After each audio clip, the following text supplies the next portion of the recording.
ಭ್ರಷ್ಟ ಮುಖ್ಯಮಂತ್ರಿಗೆ, ಭ್ರಷ್ಟ ಬಿ ನಾಗೇಂದ್ರಗೆ, ಭ್ರಷ್ಟ ಬಿ ನಾಗೇಂದ್ರಗೆ ಬೇಕೇ ಬೇಕು, ಕೊಡಲೇಬೇಕು,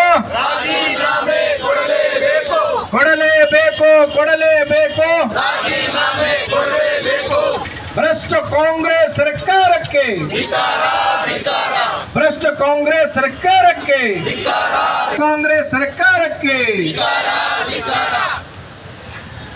ಈಗ ಕಾಂಗ್ರೆಸ್ ಸರ್ಕಾರಕ್ಕೆ,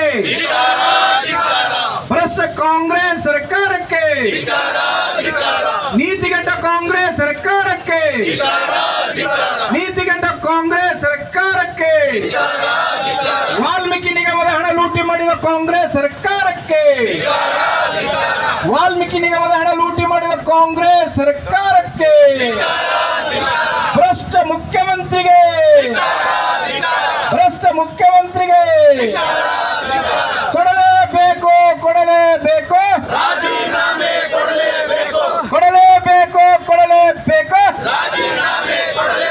ಭ್ರಷ್ಟ ಕಾಂಗ್ರೆಸ್ ಸರ್ಕಾರಕ್ಕೆ, ಭ್ರಷ್ಟ ಕಾಂಗ್ರೆಸ್ ಸರ್ಕಾರಕ್ಕೆ ಮಾಡಿ ಮುಖ್ಯಮಂತ್ರಿ ಮಂತ್ರಿ ಆಗಿದ್ದಾರೆ. ಡಿಎಂಕೆ ಮತ್ತು ಹೈಕಮಾಂಡ್ಗೆ ಬ್ಲಾಕ್ಮೇಲ್ ಮಾಡಿದ್ದಾರೆ.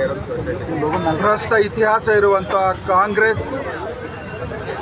ಕಾಂಗ್ರೆಸ್ಸಿನ ಮುಖ್ಯಮಂತ್ರಿ ಇವತ್ತು ಬಿ ನಾಗೇಂದ್ರ ಅನ್ನುವಂಥ ಭ್ರಷ್ಟ ವ್ಯಕ್ತಿಯನ್ನು, ಬಿ ನಾಗೇಂದ್ರ ಅವರ ಒಂದು ಬ್ಲ್ಯಾಕ್ಮೇಲ್ ತಂತ್ರಕ್ಕೆ ಮಣಿದು ಶರಣಾಗಿ ಮತ್ತೆ ಮಂತ್ರಿಮಂಡಲದಲ್ಲಿ ಅವರಿಗೆ ಸ್ಥಾನವನ್ನು ಕಲ್ಪಿಸಿಕೊಟ್ಟಿದ್ದಂಥದ್ದನ್ನು ಇದು ಖಂಡನೀಯ. ಇದನ್ನು ಧಿಕ್ಕರಿಸಿ ಭಾರತೀಯ ಜನತಾ ಪಕ್ಷ ವಿಧಾನಸಭೆ ಒಳಗಡೆ ಮತ್ತು ವಿಧಾನಸಭೆ ಹೊರಗಡೆ ಪ್ರತಿಯೊಂದು ಜಿಲ್ಲಾ ಕೇಂದ್ರಗಳಲ್ಲಿ ಇವತ್ತು ಬಿ ನಾಗೇಂದ್ರ ಅವರ ರಾಜೀನಾಮೆಯನ್ನು ಕೊಡುವವರೆಗೆ ನಮ್ಮ ಹೋರಾಟ ನಿರಂತರವಾಗಿ ನಡೀತದೆ. ಮತ್ತು ಲಜ್ಜೆಗೆಟ್ಟ ಮುಖ್ಯಮಂತ್ರಿಯವರೇ, ತಾವುಗಳು ಮುಖ್ಯಮಂತ್ರಿ ಆದ ನಂತರ ನಮ್ಮ ಕಡೆ ಒಂದು ಗಾದೆ ಮಾತಿದೆ, 1000 ಚೂವೆ ಖಾಕೆ ಪಿಲ್ಲಿ ಹಜ್ಕು ಗಯೆ, ಅಂದರೆ 1000 ಇಲಿಗಳನ್ನು ನುಂಗಿ ಬೆಕ್ಕು ಹಜ್ಜಿಗೆ ಹೋದರೆ ಪಾಪವನ್ನು ತೊಳಿತದೆ ಅನ್ನುವಂಥ ರೀತಿಯಲ್ಲಿ ನೀವು ಭಾಷಣಗಳನ್ನು ಮಾಡ್ತಾಯಿದ್ರಿ. ನಿಮ್ಮ ಇತಿಹಾಸ ನೋಡಿಕೊಳ್ಳಿ. ನಿಮ್ಮ ಇತಿಹಾಸದಲ್ಲಿ ನೀವು ನಡೆದುಕೊಂಡುವಂಥ ಭ್ರಷ್ಟಾಚಾರ ಆಗಿರ್ಬೋದು, ಜನರ ಭೂಮಿಯನ್ನು ಕಬಳಿಸಿದಾಗಿರ್ಬೋದು, ಸರ್ಕಾರದ ಹಣ ಲಪಟಾಯಿಸಿದಿರ್ಬೋದು, ಇವಾಗೆ ನಿಮ್ಮ ಹೈಕಮಾಂಡಿಗೆ ಸಂತೃಪ್ತಿಪಡಿಸಲಿಕ್ಕೆ ಬಿಡದಿ ಭೂಮಿಯ ಟೌನ್ಶಿಪ್ಪನ್ನು ತಾವೆತ್ತು ಕೈಗೆತ್ಕೊಂಡಿದ್ರಿ. ಇವತ್ತು ಅಲ್ಲಿ ರೈತರು ಕಣ್ಣೀರು ಹಾಕ್ತಾ ಇದ್ದಾರೆ ಕಳೆದ 561 ದಿನಗಳವರೆಗೆ. ಹೀಗಾಗಿ ಅದನ್ನು ನೀವು ಕೂಡ ಭ್ರಷ್ಟಾಚಾರವನ್ನು ಮಾಡ್ತಾಯಿದ್ದೀರಿ. ಹೀಗಾಗಿ ಭಾರತೀಯ ಜನತಾ ಪಕ್ಷ ಬಿ ನಾಗೇಂದ್ರ ಅವರ ರಾಜೀನಾಮೆ ಕೇಳ್ತಾಯಿದೆ. ನೀವೇನೇ ಗೊತ್ತು ಸಾಚವಾಗಿ ಮಾತಾಡ್ತಾ ಇದ್ದೀರಿ.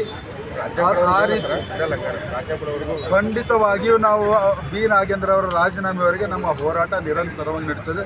ಮತ್ತು ಮುಂದಿನ ದಿನಗಳಲ್ಲಿ ಇದರ ಪ್ರತಿಭಟನೆಯ ಸ್ವರೂಪ ಮತ್ತಷ್ಟು ದೊಡ್ಡ ಮಟ್ಟದಲ್ಲಿ ನಾವು ಮಾಡ್ತೀವಿ ಅನ್ನೋದನ್ನು ಸರ್. ಎತ್ತಿದ ಸಿದ್ದರಾಮಯ್ಯ ಹೇಳ್ತಾರೆ ಸರ್, RSS 1000 ತಲೆಯ ವಿಷದ ಹಾವು ಕಚೇರಿ ಬಿಡಲ್ಲ, 1000 ತಲೆಯ ಹಾವು ಅಂತ RSS ಬಗ್ಗೆ ಪದೇ ಪದೇ ಬುದ್ಧಿಭ್ರಮಣೆ. RSSನ ಇತಿಹಾಸ ಗೊತ್ತಿಲ್ಲ, ದೇಶದ ನಾಗರಿಕತೆಯ ಇತಿಹಾಸ ಗೊತ್ತಿಲ್ಲ, ಹಿಂದೂ ಜೀವನ ಪದ್ಧತಿಯ ಇತಿಹಾಸ ಗೊತ್ತಿಲ್ಲ, ದೇಶದಲ್ಲಿರುವಂಥ ಸಂಸ್ಕೃತಿಯ ಇತಿಹಾಸ ಗೊತ್ತಿಲ್ಲ, ಭಾರತದಲ್ಲಿ ಅನೇಕ ಭಾಷೆಗಳಿರುವಂಥ ಇತಿಹಾಸ ಗೊತ್ತಿಲ್ಲ, ಭಾರತದಲ್ಲಿರುವಂಥ ಅನೇಕ ಪರಂಪರೆಗಳ ಇತಿಹಾಸ ಗೊತ್ತಿಲ್ಲ. ಹೀಗಾಗಿ ಮೊನ್ನೆ ರಾಜಕೀಯದಲ್ಲಿ ಮುಕ್ತಿದಂಥ ಯತೀಂದ್ರವರಿಗೆ ತಕ್ಷಣವಾಗಿ ಅವರ ತಂದೆಯ ಸ್ಥಾನವನ್ನು ಪಡ್ಕೊಳ್ಬೇಕನ್ನುವಂಥ ಹಬ್ಬಪಿಯಲ್ಲಿ ಇವತ್ತು ಬಾಯಿಗೆ ಬಂದ ರೀತಿಯಲ್ಲಿ ಮಾತಾಡ್ತಾ ಇದ್ದಾರೆ. ಆರ್ ಎಸ್ ಎಸ್ಸಿನವರಿಗೆ ಕೋಮುವಾದವನ್ನು ಹಣಪಟ್ಟಿ ಕಟ್ಟಿದರೆ ನಾನು ದೊಡ್ಡ ರಾಜಕೀಯ ವ್ಯಕ್ತಿ ಆಗಬೇಕನ್ನುವಂಥ ಭ್ರಮೆಯಲ್ಲಿದ್ದಾರೆ. ಸ್ವಾಮಿ, ಆರ್ ಎಸ್ ಎಸ್ ಅದರ ಇತಿಹಾಸ ಮತ್ತು ಅದರ ಕೊಡುಗೆ ವಿಶ್ವದಲ್ಲಿ ಯಾವ ಸಂಘಟನೆ ಇಲ್ಲ, ಯಾವ ಸಂಸ್ಥೆ ಇಲ್ಲ.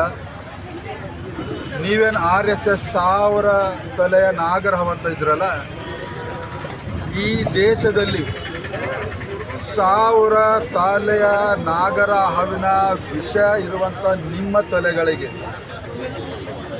ಧಿಕ್ಕರಿಸಿ ದೇಶವನ್ನು ಕಟ್ಟಿದೆ ಮತ್ತು ಸಮಾಜವನ್ನು ಕಟ್ಟಿದಂಥ ಯಾವುದಾದ್ರೂ ಏಕೈಕ ಸಂಸ್ಥೆ ಇದ್ದರೆ ಅದು ರಾಷ್ಟ್ರೀಯ ಸ್ವಯಂ ಸೇವಕ ಸಂಘ. ಹೀಗಾಗಿ ನಿಮ್ಮಂಥ ತಲೆಯಲ್ಲಿರುವಂಥ ವಿಷವನ್ನು ಈ ಸಮಾಜದ ಮೇಲೆ, ಈ ದೇಶದ ಮೇಲೆ ದುಷ್ಪರಿಣಾಮ ಬೀಳಬಾರ್ದು ಅನ್ನುವಂಥದ್ದನ್ನು ನಿರಂತರವಾಗಿ ಭಾರತೀಯ ಜನತಾ ಪಕ್ಷನೂ ಆ ನಿಟ್ಟಿನಲ್ಲಿ ಕೆಲಸ ಮಾಡ್ತಿದೆ.